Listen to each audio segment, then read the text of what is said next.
Hello, everyone, and welcome to Collision Repair Magazine's Industry Insider Radio, a podcast for shops, shop owners, techs, and every level of the collision repair industry.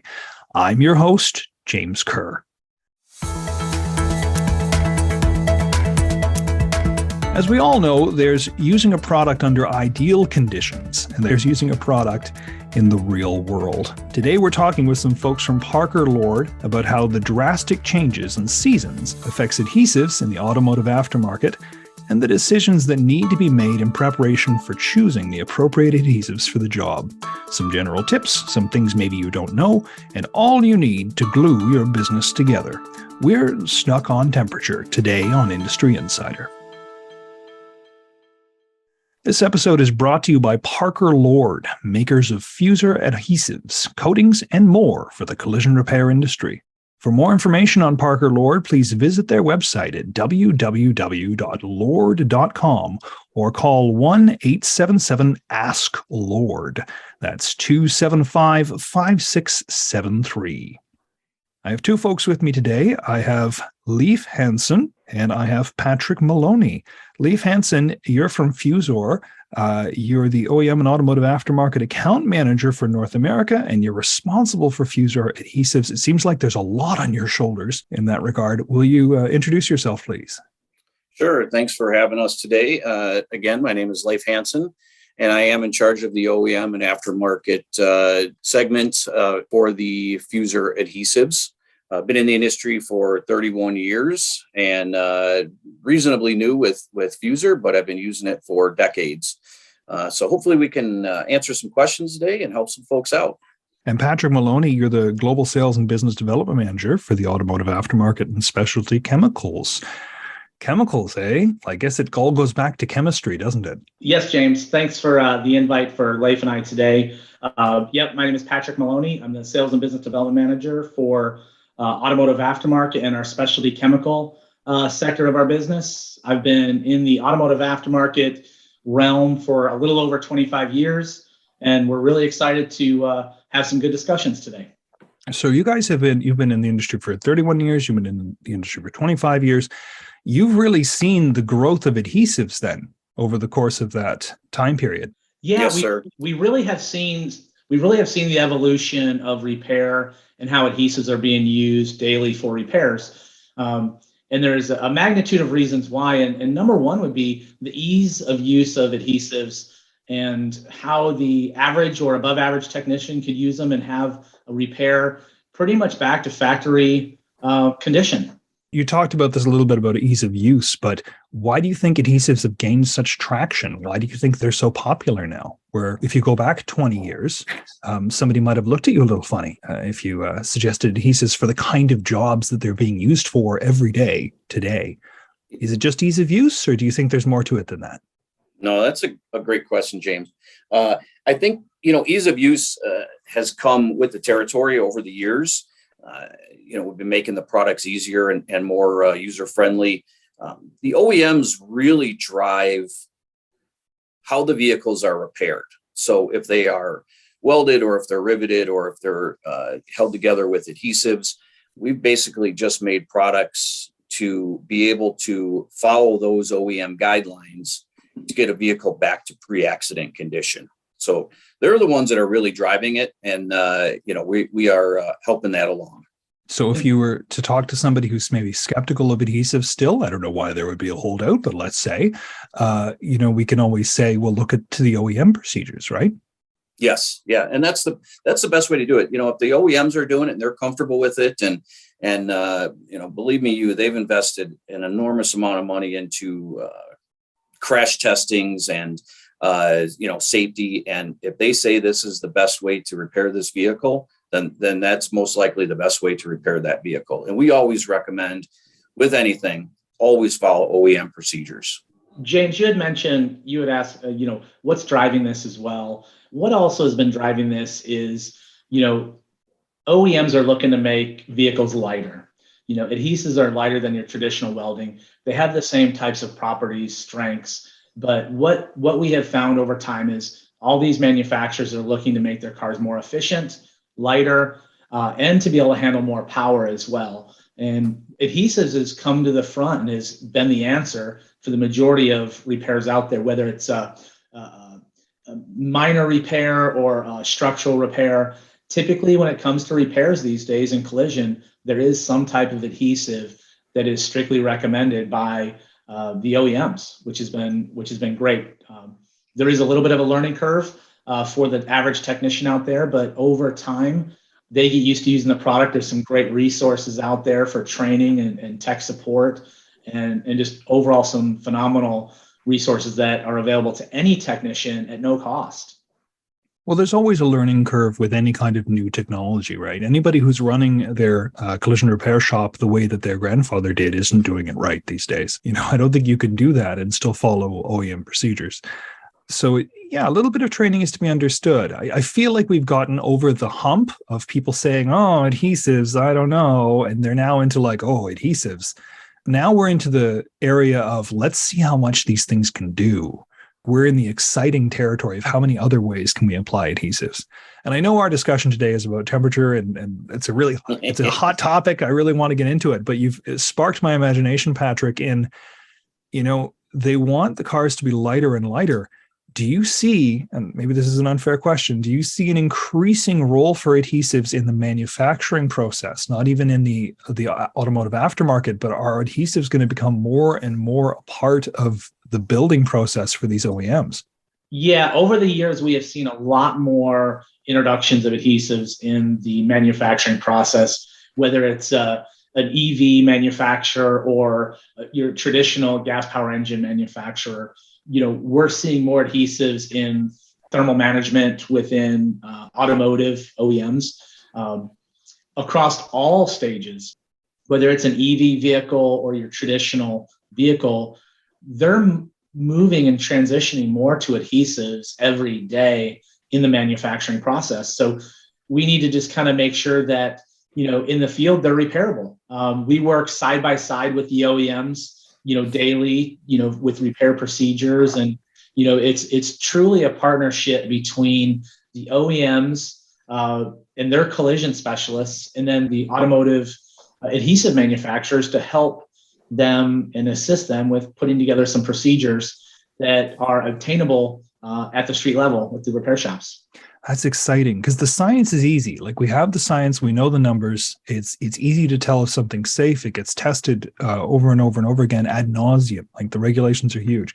So when we get to take a glimpse into the future and see how things are going to shift, it becomes really exciting. But as you say, it's about getting the technicians to know, here's this technology, here's how we use this technology, here's how it's not as scary or not as different as you might think. So in light of that, let's talk a little bit about today's particular topic, which is the extremes of weather. We talk about extremes, weather, climate, temperature that affect adhesives. It can change things quite a lot. Have you got a rule of thumb, a good rule of thumb for how much temperature can change adhesives and use of adhesives in application? We're going to break this down into a few different things, into application, into storage, into some hot tips. But just in terms of application on the floor, what do people need to know about as a rule of thumb? So great question also. Baseline would be all of our products are tested at 70 degrees Fahrenheit, 21 degrees Celsius. So when you see the advertised or printed dry times, cure times, clamp times, sand times, any of that, it's all based off of that 70 degrees Fahrenheit, 21 degrees Celsius. So that's our baseline, and temperatures can vary and change it off of that. So the 70 and 21 degrees is our baseline. Okay, so it's about the baseline of a normal, if you have an apartment, what your landlord is supposed to put your temperature at. But collision repair shops are often big open places, and they're getting bigger and more open as more and more space is required for 3D measuring equipment, for paint booths, for whatever else. It can be hard to judge temperatures within that space. Where should we be measuring? Where the car is, or where the application is supposed to be? Yeah, where the repair is going to be done at. So we want to try to set ourselves up too for success. bring that vehicle in the night before. Don't leave it sit outside, and then particularly in the winter when it's extremely cold. Oh, you're right, because it'll carry its temperature with it, right? Yes, sir. Yeah. So it might be 70 degrees in the shop, but that vehicle might still only be at 45 degrees because that metal temperature hasn't come back up yet.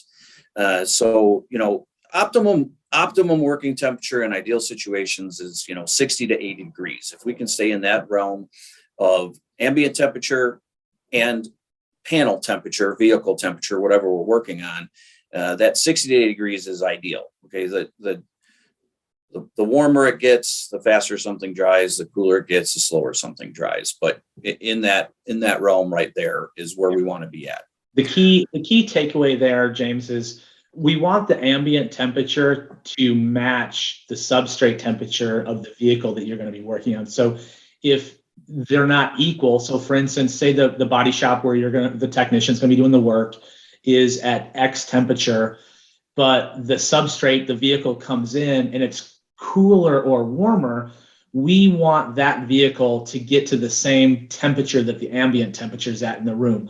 Now, like Leif had mentioned, there is an optimal temperature for adhesives.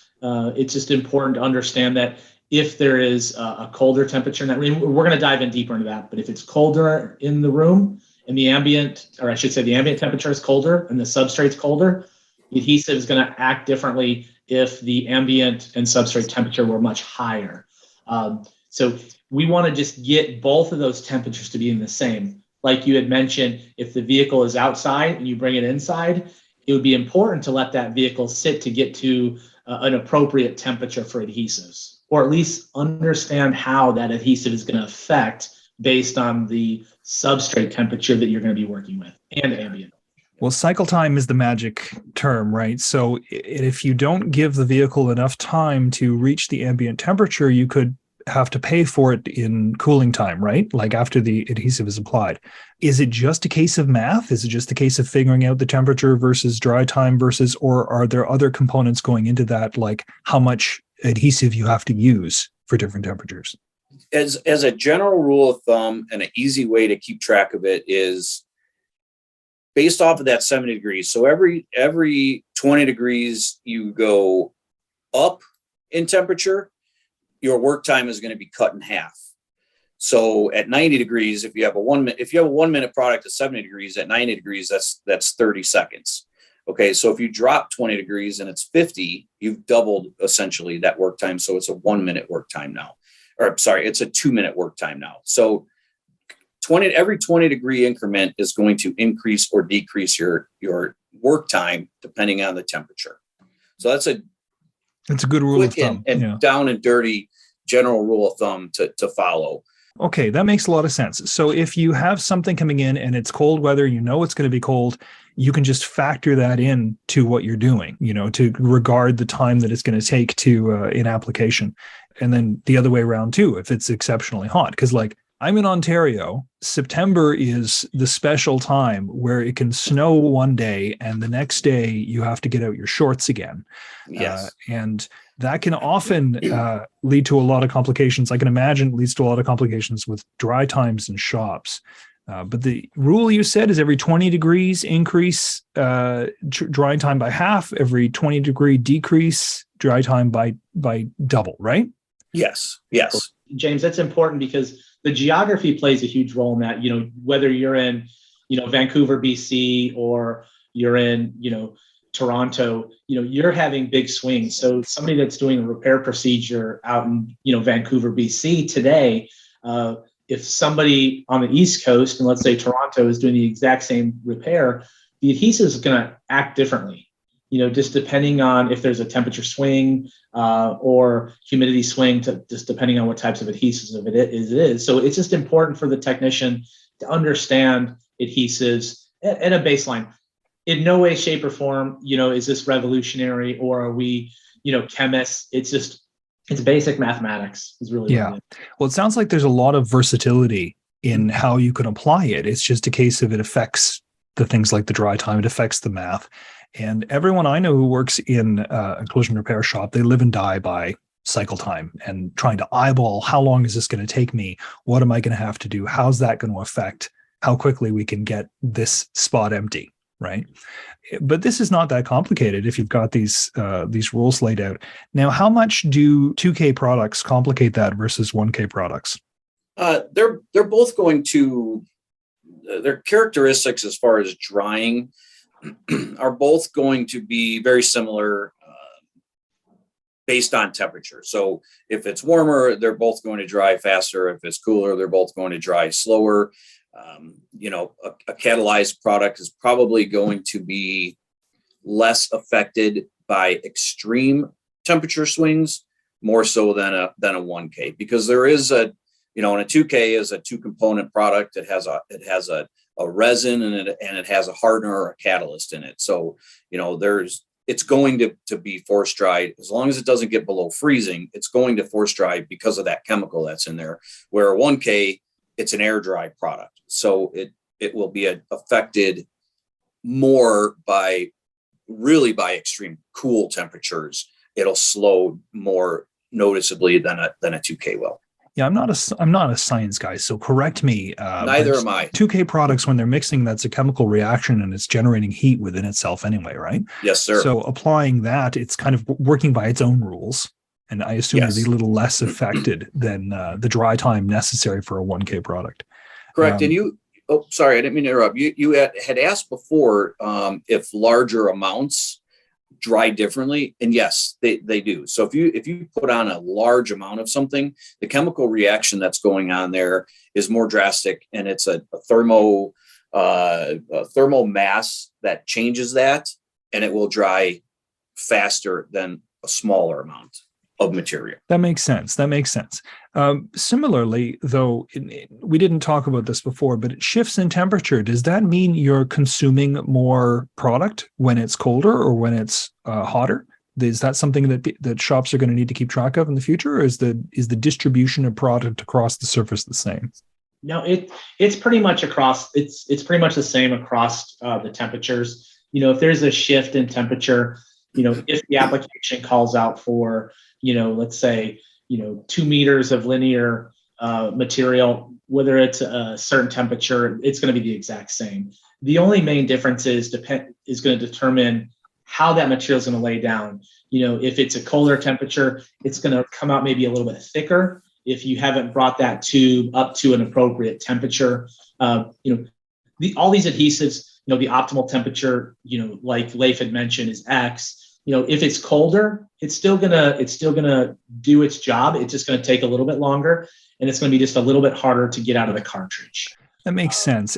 So it's pretty easy to plan in terms of material use, like how much of it is going to get used up on what job, right? Because I know some paints have quite a drastic swing according to different conditions for consumption, but adhesives don't have to worry about that. No, you're correct. And we do have some technicians out there that, not to the extreme, but there are some technicians out there that are running some colder temperatures, and they'll get creative and find ways to warm up a cartridge. I'm not saying like put it in an oven or anything like that, but don't warm it by an open fire. Exactly. But bring it into maybe a room that has a higher ambient temperature to kind of get it up to a warmer temperature that'll help the dispensing. So those are things that come into planning that are important. Leif's been doing this, far longer than I have, but we've been to shops where, their adhesive material is in the back room that is, 20 plus degrees cooler than the room where they're going to be gunning the material out. And it's going to come out it's going to be harder to come out unless you let that product warm up to that ambient temperature. That's a good point. Well, that brings us into storage, which is application seems pretty set. Like it makes a lot of sense. The variations are accountable. You can think about those things. You can probably eyeball it pretty well, and you've got some experience behind you. But storage, sometimes people's storage facilities we're an afterthought of a renovation on top of a renovation, and it's where we could shove the rack. So what changes about adhesives and storage in very cold and very dry temperatures? Do you just have to, or very hot temperatures? Do you just have to worry about the ambient nature of it, or are there other concerns for storage and temperatures? we kind of touched on some of this already, but Patrick had mentioned also, general rule of thumb is 60 to 80 degrees Fahrenheit, 15.5 to 26.6 Celsius for storage. That's ideal. If we can keep it in that range, you're going to get the best, use out of it. As far as application goes, Patrick just mentioned also, the cooler it gets, it's going to be harder to apply because it's thicker. The warmer it gets, the thinner it's going to be. Usually is applied a little bit easier. It's a little bit smoother, a little bit warmer. If we can keep it stored in an interior section of the shop or the building near the office. I know some folks have their storage room that is connected to the office, and it shares that heating system. That's a good idea. Lot of, not a lot of shops will turn the heat down as much in the offices as they will in the shops at night or on the weekends. They tend to turn those down. A lot of times you mentioned, it's an afterthought. That storage rack is on the outside of the, outside wall. So that's going to be affected by temperatures also a little bit more than an interior section. For the physical storage of it, we want to store tubes upright with the mixing tip facing towards the ceiling. That gives air a chance to get to the top of it, so that when we level those plungers back out, we're getting rid of any air that could have or might be trapped in there. And it prevents it from being shot out while we're gunning that product out, if that makes sense. So you raised an interesting point, which is the difference between daytime and nighttime temperatures. Maybe you have a storage unit or like a storage area that's cold during the day until somebody comes in the office in the morning and turns on the heat, right? And they don't want to heat the building overnight. Correct. What does that do to the adhesive going from, negative 20 in the middle of the night to on up to plus 20 in the middle of the day?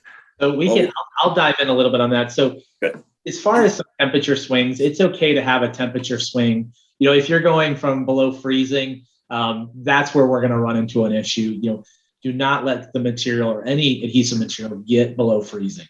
I'm going to kind of flip a little bit and go towards the extreme. If you have an application that takes a lot of adhesive, and you're looking for that 60 to 80 degrees, temperature of the adhesives, and it's realistically 90, I'm talking in Fahrenheit here, if you're 90, 95, 100 degrees, and it's a large surface area, you may run out of time before that material starts to cure as you're applying the material. So you may not be able to mate your two substrates together in an appropriate time. So when it comes to the higher temperatures, that's another effect that everybody needs to be mindful.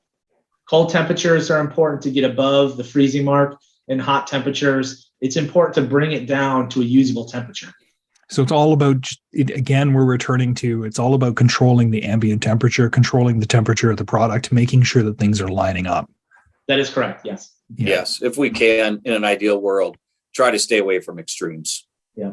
I mean, if somebody's shop has gone below zero for an extended period of time, they've got other problems too, I think. But, that's right. Yes.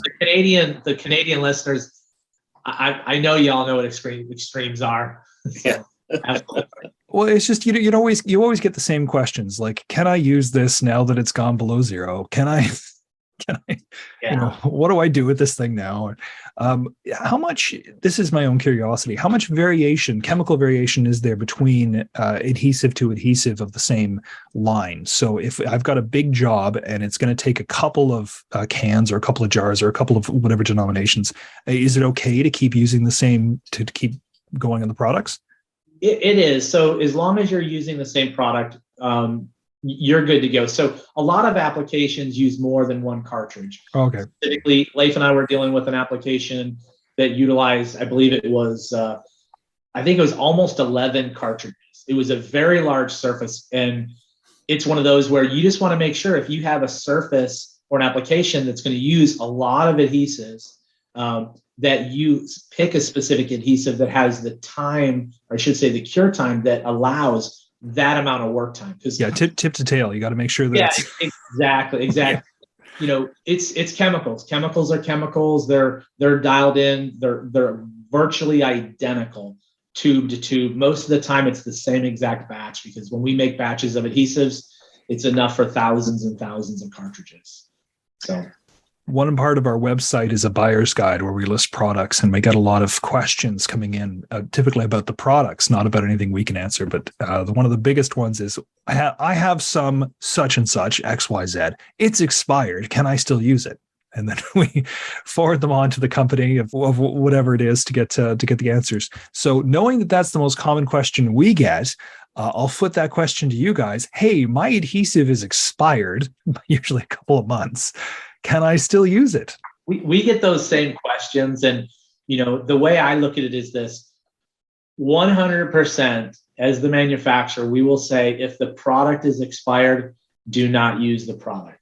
And as a reputable shop and technician, if that expiration date is gone and passed, it's important to use material that's fresh and within, best use date. That's really the only way that the body shop, the manufacturer, can really keep tabs on, the quality of that product. We keep retains of every product that we manufacture. So if you have a product out there that, had a potential failure, or you had a question about it, maybe there wasn't even a failure, you just had a question about how the cure time was, we can actually pull our retains from our manufacturing process and say, okay, this lot number that you're talking about, we just did some testing on it. It is 100% within spec. We don't do that with expired product, because once the product is expired, we consider it expired and it's no longer backed and recommended to use. So you can give out fun little bits of use data on per batch, right? Correct. We have that information. So and that's why when you're doing a repair of a vehicle, it's very important to keep track of the date of manufacturing, the lot number of the adhesive that you used. So when you're doing this repair, you put it in the file of that repair. So if you do have any questions down the line or later about that material, you'll say, okay, we used Fuser X product, lot number X, and data manufacturing this. And we have all the data for that specific material. So that's why it's very important for the techs, especially today, with the way the repairs are, how technical they are. It's very important for these shops to continue to keep track of the material that was used on these vehicles. But also, if you wanted to, as a shop owner or as a technician or a floor supervisor, you could easily bring this whole thing back down to numbers before the job's even started, right? And then really get a sense of exactly what's going to happen and when and how that structure is going to play out based on the data that you've got.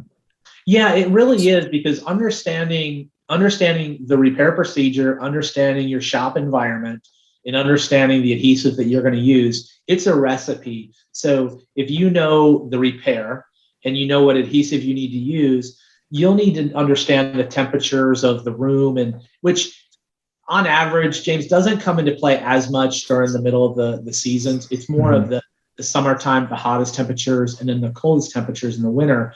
But understanding the whole package and the whole process of the repair is really important.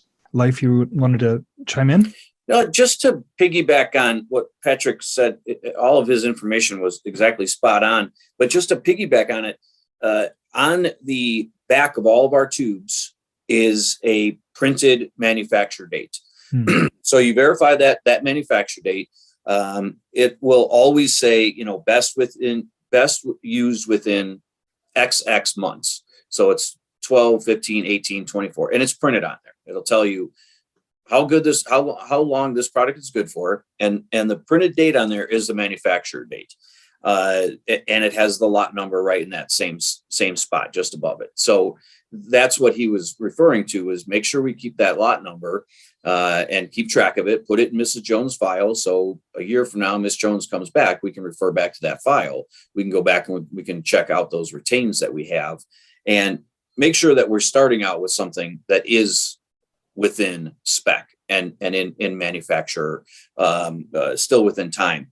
And to just real quick touch on what you just said, all the tubes will have a printed, work time, clamp time, cure time, in some cases a sand time if the product is sandable. So it's all printed on there. So where you were saying before, of we know what we're getting into before we even start. Yes, this is a 5-minute product. Well, I need 30 minutes to get around this thing. I'm going to use something that's a 30-minute work time product. So there's different products for different jobs and different applications. Sounds like the more that you get to use these products, the smarter you can be about it, and the more fine-tuned you can have the process be. And that's a very attractive prospect for shops where time is king, right? Where knowing how much is going to go into a job is such an important part of it. Adhesives, it seems, can be your friend in the planning stage. Yes. Also, you have all that information on the side of the can. Isn't there also a QR code on the can? Yes. Yeah. Thank you for bringing that up. The QR codes are fantastic. It will bring you directly to the Lord website. And if you just scan it with your camera on your phone, just like any other QR code, brings you directly to the Lord site, and you can scroll down. You can see all the ancillary products that go with it, any mixing tips, the applicators that are used for it. And then it also has the TDS sheets, SDS sheets. Some of the products have videos on there of how-tos and, that'll just help you along the way. So that QR code that's on the package is one of my favorite things, because it's so easy. If for any other reason you have a question about, SDS, if the information that's on the tube isn't enough for you, need more, you can go to the TDS, but the SDS sheets are also right there as well. Sounds like you guys have done a lot of work to put the information in the hands of the people doing the work, right? There's no mystery here. There's a lot of data. There's a lot of information to go through, but we try to make it as user-friendly as possible. Yes. There's a lot of information that's at the fingertips of the technician, the shop owner, the purchasing agent.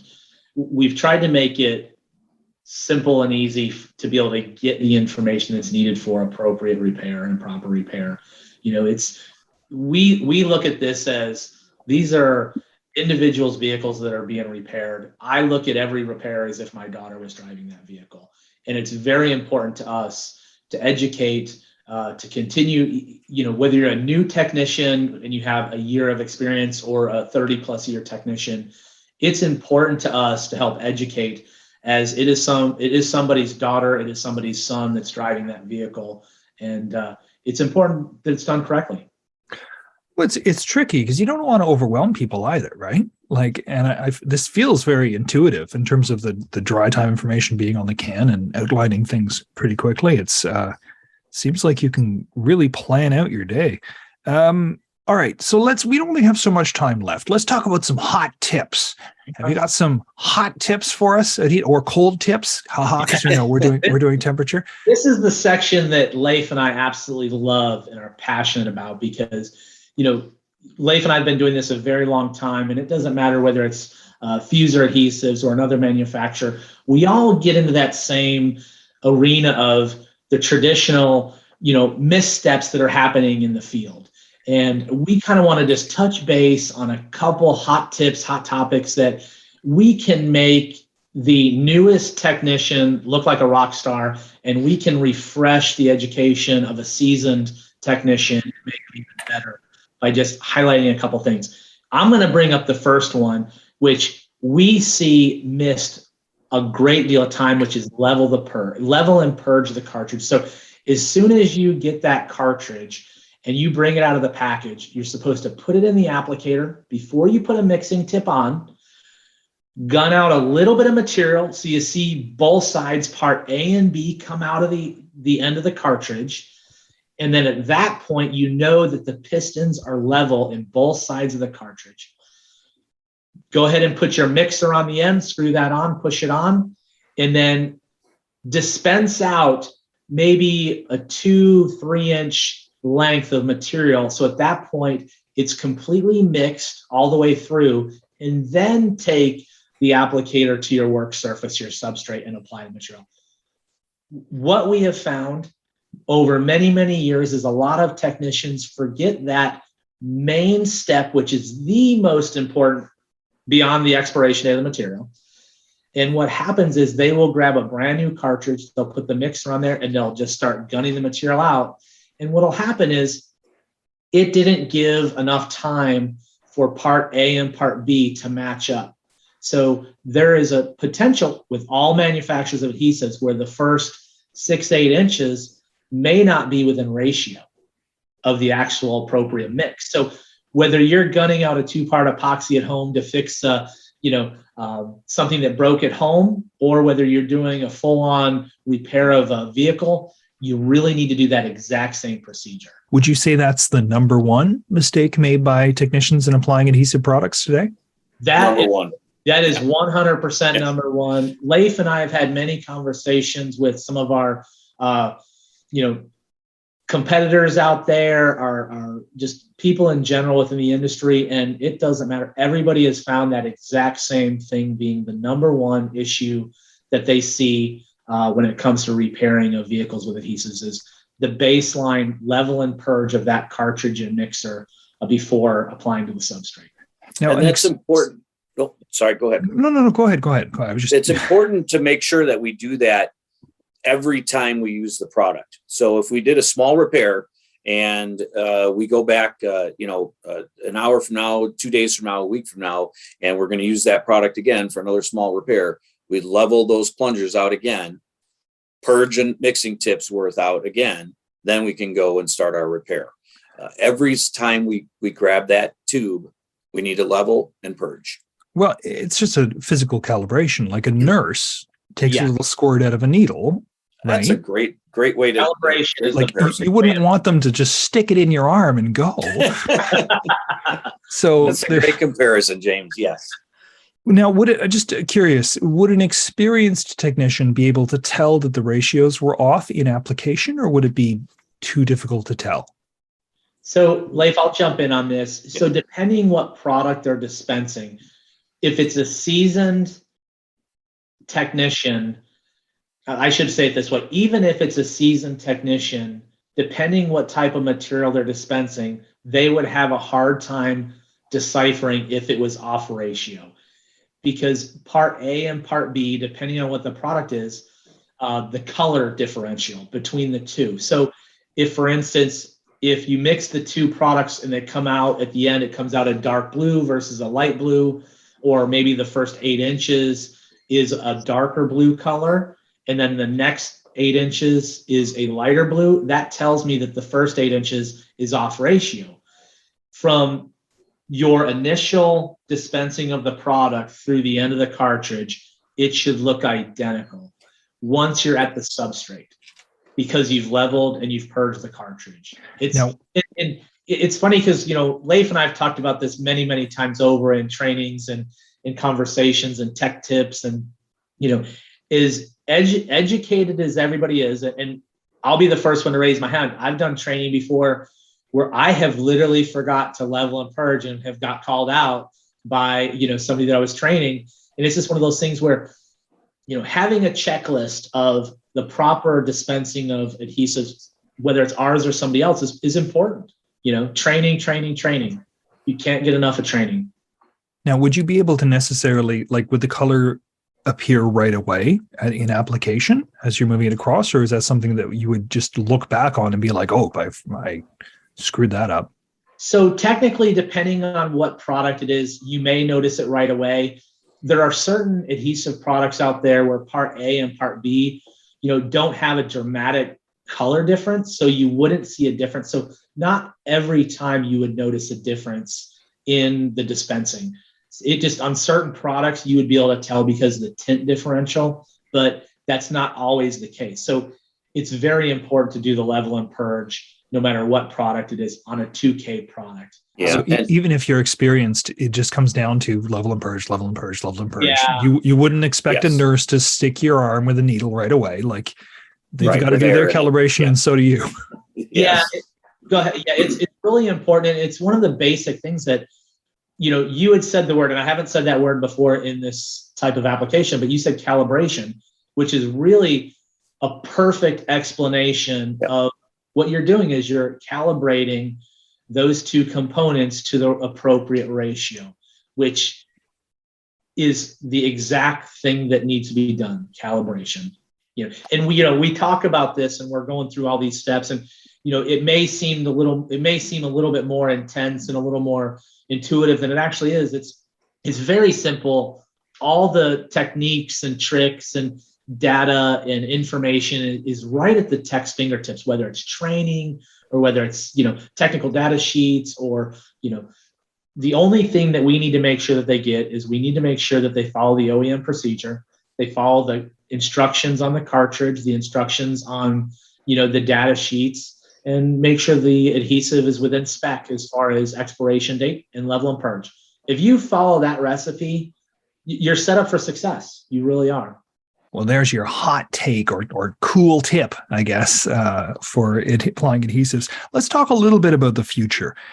So the use of adhesives has expanded drastically in the last couple of years even. We're using them on so many more jobs than used to be the case. And it seems like every year we're turning around and being like, oh, no, you can use adhesives for this too. I'm like, oh, all right, well, let's go. What do you see as the future of that? Do you think adhesives are going to continue to expand in their use? We're going to find more and more creative and interesting uses for adhesives? I don't think there's any end to what you can repair with adhesive. A whole adhesive vehicle. I'll go way off track here. And my wife has a greenhouse, and one of the brackets inside broke, and I used some plastic repair a couple of weeks ago to fix the bracket on the inside of her greenhouse. So I don't think there's any end to what you can use it for adhesives. Patrick, go ahead. Yeah. So when it comes to the future of adhesives in automotive, so we do a lot with the EVs. Obviously, the new craze is, the electric vehicles, the EVs, the autonomous. That's not going away. That's just going to continue to grow. And we're having conversations, and these EV manufacturers are really interested in incorporating adhesives into not only their manufacturing process of these vehicles, but the repair processes. And I believe, in our organization and some of our counterparts and colleagues also believe, that you're going to see more adhesives coming on board because of the lighter weight, the strength, the usability. You're just going to see that increase, over and over in this industry. And we don't see it going away. One of the other things too, James, you had asked about the future is, supply chain issues are a significant impact right now. It's hard to get parts for vehicles, whether it's, front rear bumpers and quarter panels and roofs and all this stuff. So when you're looking at a vehicle that's sitting in your shop and it needs to be repaired, where maybe 2 or 3 years ago, it may have had a couple busted tabs on it or a small crack, you would have just ordered up a new bumper, where now a new bumper is going to be, twice as expensive, and it may take 5 times longer to get, if it's even available. So people have had to get creative and go back to understanding the importance of adhesive in repair. So my personal opinion, and I know Leif would say the same thing, is it's just going to continue to evolve within the automotive manufacturing and automotive aftermarket industry. Creative application, absolutely, to try and repair things that used to be replaced. And you want to talk about supply shortage. Correct me if I'm off base, but adhesives, there's nothing particularly crazy in the adhesives makeup, right? Like, we're not talking about trying to get precious metals out of the earth that are only coming from 3 or 4 mines across the earth in order to make a kind of crazy EV battery that will, et cetera, et cetera. Adhesives are some pretty found properties that are being put into the chemical mixture, right? Yeah, there's nothing there that is extremely hard to acquire, from a standpoint, from a supply chain. Yes, during the pandemic and some of these other challenging times, there, every single supplier has had issues acquiring some type of raw material. Lord Fuser, we're not an exception. So, I think every single one of us manufacturers have done our best to try to keep that supply chain open and moving, because, people need vehicles to move around. It's important to keep the economies running and keeping people within their vehicles. And, vehicles are not getting easier to repair. They're getting more difficult to repair. The regulations are getting stricter, and it's just one of those things that adhesives are growing with it.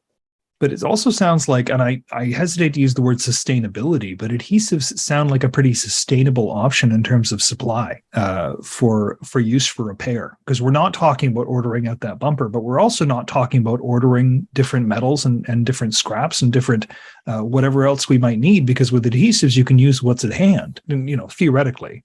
Yeah, you're correct, James. And when it comes to the adhesives, we may have a specific adhesive for a specific application, but you may be able to use 3 different versions of that adhesive. So if you are having a hard time getting this specific product that cures in, let's say, 50 minutes, there may be the exact same type of adhesive that is available that may have a 30-minute cure. So to your point, it's easier to acquire adhesives to do the repairs than it is to acquire a brand new bumper to do a full brand new replacement. So you are correct, yes. Oh, well, exciting. This is all very exciting. Thank you guys so much for coming in today and talking with us at Industry Insider podcast about adhesives. I've learned an awful lot, and I appreciate that. So is there anything you'd like to say in closing, guys? No, just want to say thanks, James, for the time. And we really appreciate everybody looking at adhesives for the repair procedures. And, just kind of think about some of the topics that we had mentioned throughout this conversation, and we appreciate the opportunity to talk to you today. Yeah, likewise. Thanks, James. Appreciate it. Thanks for your time. Love your show. Keep up the fantastic work you're doing. It's great. Thank you so much. Well, thank you very much to the folks at Parker Lord for coming in today. I've got Leif Hansson from Fusor, and I've got Patrick Maloney from Fusor as well. And gosh, it's been a wonderful talk. Thank you, everyone, for joining me today for Collision Repair Magazine's Industry Insider. I'm James Kerr, and we'll see you next time. Be sure to subscribe to this podcast wherever you're listening: Amazon Music, Apple Podcasts, Spotify, SoundCloud, or YouTube. And tune in next time for another episode of Industry Insider Radio. I'm James Kerr. Thank you for listening. This episode is brought to you by Parker Lord, makers of Fusor adhesives, coatings, and more for the collision repair industry. For more information on Parker Lord, please visit their website at www.lord.com or call 1-877-ASK-LORD. That's 275-5673.